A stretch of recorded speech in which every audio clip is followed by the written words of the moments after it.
যে তোমরা যখন কথা বলো একে অপরের সাথে কথা বলতে গিয়ে খুব জোরে সোরে কথা বলো, যদি এভাবে তোমাদের আওয়াজটা একে অপরের সাথে আওয়াজ বাড়তে বাড়তে বাড়তে একটা সময় শিষ্টাচার লঙ্ঘন হয়, অর্থাৎ ভদ্রতার সকল স্তর যদি লঙ্ঘন করে তোমরা একেবারে সম্পূর্ণ বেয়াদবির পর্যায়ে চলে যাও, আল্লাহ রাব্বুল আলামিন বলেন আনতাহবাতা আমালুকুম, যে তোমরা এই পর্যন্ত যা কিছু ভালো কাজ করেছো, যে উদ্দেশ্যে তোমরা কাজটা করতে যাচ্ছ, আনতাহবাতা আমালুকুম, সেই কাজের যে ফলাফল, কাজের যে সওয়াব প্রতিদান, এই প্রতিদান সওয়াব সব নষ্ট হয়ে যাবে। জোরে বলেন নাউযুবিল্লাহ।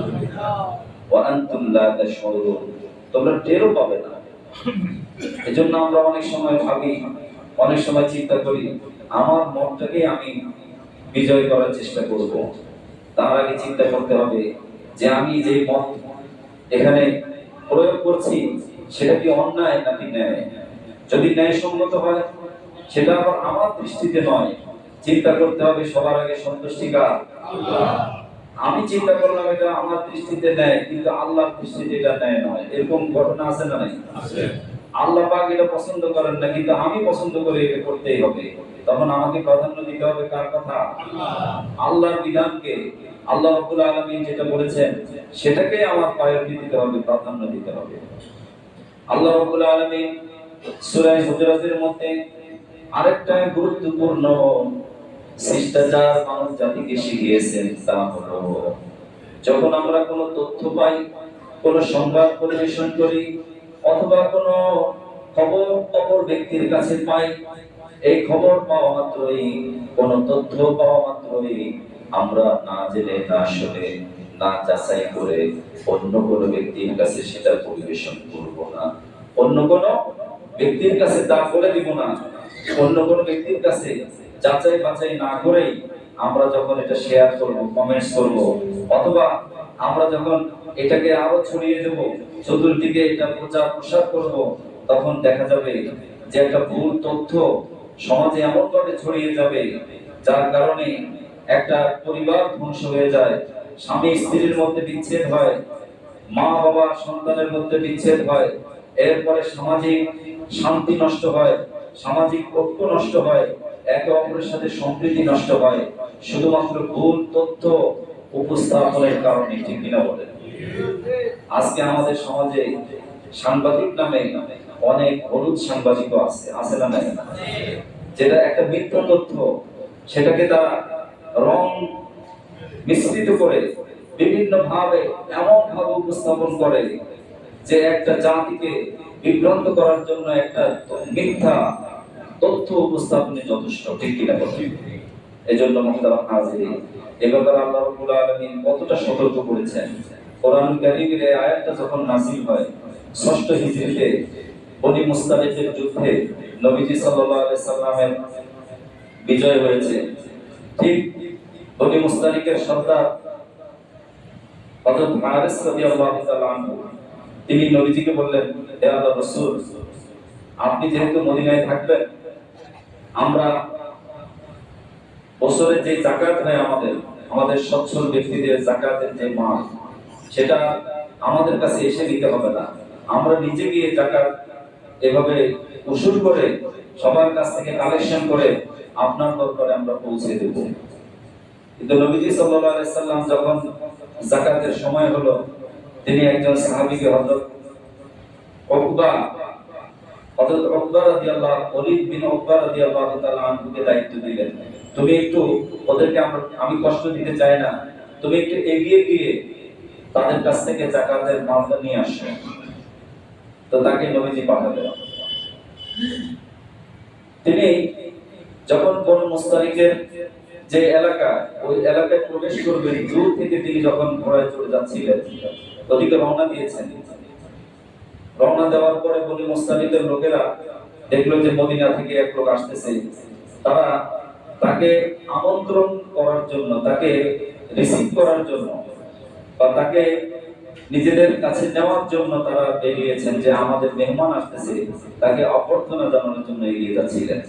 কিন্তু যিনি ঘোড়ায় চড়ে তাদের কাছে যাচ্ছিলেন সাহাবী, তিনি ভাবলেন যে তারা কেবল নতুন মুসলমান হয়েছে, তারা মনে হয় আমাকে হত্যা করার জন্য সবাই একসাথে যার যার এলাকা থেকে বের হয়েছে। তিনি মনে মনে এটা চিন্তা করলেন, কারণ মনের চিন্তা এখানে তো আর কারো ইয়ে নাই, হাত নেই। তিনি মনে মনে ভাবলেন, ভেবে তিনি সঙ্গে সঙ্গে ইউটার্ন করে সেখান থেকে ফেরত গিয়ে নবীজির কাছে বললেন, ইয়া রাসূলুল্লাহ সাল্লাল্লাহু আলাইহি সাল্লাম, আপনি আমাকে পাঠালেন, আমি প্রতিমধ্যে দূর থেকে দেখেছি যে তারা আমার দিকে সবাই তেড়ে আসতেছে, আমার দিকে ধাওয়া করছে, ধাওয়া করার জন্য, আমাকে ধরার জন্য তারা আসতেছে। আমি ভয় পেয়ে তাদের থেকে বাঁচার জন্য চলে আসছি, ওরা কেউ যাকাত দিবে না। যেরকম নামাজ এর মধ্যেই বনু মুস্তালিকের সর্দার সহ তাদের বেশ কিছু মানুষ নবীজির দরবারে হাজির। নবীজিকে বললেন, ইয়া রাসূলুল্লাহ, আমরা একজন মানুষকে দেখেছি আমাদের দিকে আসার জন্য, আমরা তো তাকে রিসিভ করার জন্য অগ্রসর হয়েছে, সে আবার ফেরত চলে আসছে। নবীজি বললেন, সে তো এই তথ্য দিয়েছে যে তোমরা যাকাত দিতে অস্বীকার করো। আমি আরো প্ল্যান করেছি, যেহেতু তোমরা মুসলমান হয়েছো, তোমরা যাকাত যদি অস্বীকার করো তাহলে মুসলমান থাকবে না। আর অমুসলিমদের সাথে, কাফেরদের সাথে ইসলামের কোনো সন্ধি নেই, ইসলামের কোনো সমঝোতা নেই। এজন্য আমি চিন্তা করেছি তোমাদের বিরুদ্ধে অভিযান পাঠানোর জন্য। অথচ এই তথ্য তো মিথ্যা বা ভুল তথ্য ছিল, ঠিক কিনা বলে? আল্লাহ রাব্বুল আলামিন পবিত্র কোরআনে সতর্ক করে দিলেন, ইন জাআকুম ফাসিকুম বিনাবাইন ফাতাবায়ানু, যখন কোনো অসমর্থিত তথ্য অথবা কোনো যে অনির্ভরযোগ্য কোনো ব্যক্তি, যার উপরে কোনো নির্ভর করা যায় না, সমাজে এমন অনেক মানুষ আছে যারা সরাসরি পাপাচারের সাথে জড়িত, সরাসরি অপরাধের সাথে জড়িত, এরকম কোনো ব্যক্তির তথ্য আমরা যখন পাবো, বিশেষ করে সোশ্যাল মিডিয়া, ফেসবুক, ইউটিউব থেকে শুরু করে আমাদের হাতে হাতে এখন সোশ্যাল মিডিয়া, বর্তমান এআই এর যুগ। চ্যাট জিপিটি নামে একটা এআই একটা সফটওয়্যার রয়েছে, আরো উন্নত মানের সফটওয়্যার পৃথিবীতে আসছে। যারা ইঞ্জিনিয়ার তারা বলতে পারবেন, সফটওয়্যার ইঞ্জিনিয়ারগণ, যে এত উন্নতির একেবারে চরম অবস্থা এখন বিরাজ করছে। এই সময়ে এরকম একটা মিথ্যাকে সুন্দর করে সাজিয়ে গুছিয়ে একটা পরিবারকে, একটা সমাজকে, একটা জাতিকে, একটা দেশকে ধ্বংস করে দেওয়া যায়, ঠিক কিনা বলে? তাই হচ্ছে।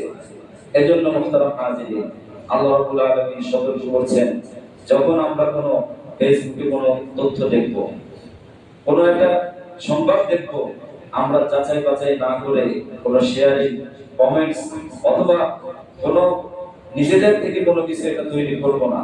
অথবা যে করবে তার এই এমন গুনাহ হবে যে কোনো ব্যক্তি যদি কোনো মিথ্যা তথ্য দিয়ে একটা জাতিকে বিভ্রান্ত করে, কিয়ামতের দিন আল্লাহ রাব্বুল আলামিন তার শাস্তি দিবেন। তার সমস্ত মুখমণ্ডলে কোনো বস্তু থাকবে না, তাকে উল্টো করে মতো জানু করে শোয়া রাখা হবে। সে ভুল তথ্য দিয়ে একটা জাতিকে বিভ্রান্ত করেছে। যেরকম নাউজুবিল্লাহ। আল্লাহ রাব্বুল আলামিন আরো শিষ্টাচার শেখালেন, যখন কোনো মুমিন অপর মুমিনের সাথে অথবা সমাজে একদল অপর দলের সাথে যখন কোনো অন্যায় ঝগড়ায় লিপ্ত হয়ে যায়, একে অপরের সাথে কোনো বিতর্কে লিপ্ত হয়, তখন তৃতীয় আরেক পক্ষ দাঁড়াতে হয়। সেই পক্ষের কাজ হলো দুই পক্ষকে একত্রিত করে, সমঝোতা করে, ন্যায়সঙ্গতভাবে তাদের মধ্যে সন্ধি স্থাপন করা, তাদের মধ্যে একটা সুন্দর সমাধানমূলক একটা মীমাংসা করার মতো উদ্যোগ গ্রহণ করা। আর আমরা সেটা না করে আমরা কি করি? যখন দেখি এক ভাই অপর ভাইয়ের পিছনে লেগে আছে, যখন দেখি যে এক সন্তান আরেক সন্তানের পিছনে লেগে আছে, যখন আমরা চায়ের দোকানে অথবা দোকানে দোকানে বিভিন্ন জায়গায় একে অপরের সমালোচনা করতে দেখি, তখন আমরা আরেকটু আগ বাড়িয়ে দিই, সমালোচনাকে আরো শক্তিশালী করি, এবং দেখা যায় যে একটা সমালোচনা থেকে শুরু করে আস্তে আস্তে এক পর্যায়ে ওই ঝগড়াটা একেবারে চূড়ান্ত রূপ ধারণ করে, খুনোখুনি পর্যন্ত হয়ে যায়, একে অপরের সাথে মারমুখী অবস্থানে সমাজ চলে যায়, ঠিক কিনা বলে? অথচ আল্লাহ রাব্বুল আলামিন বলেন, وإن طائفتان من المؤمنين اقتتلوا فأصلحوا بينهما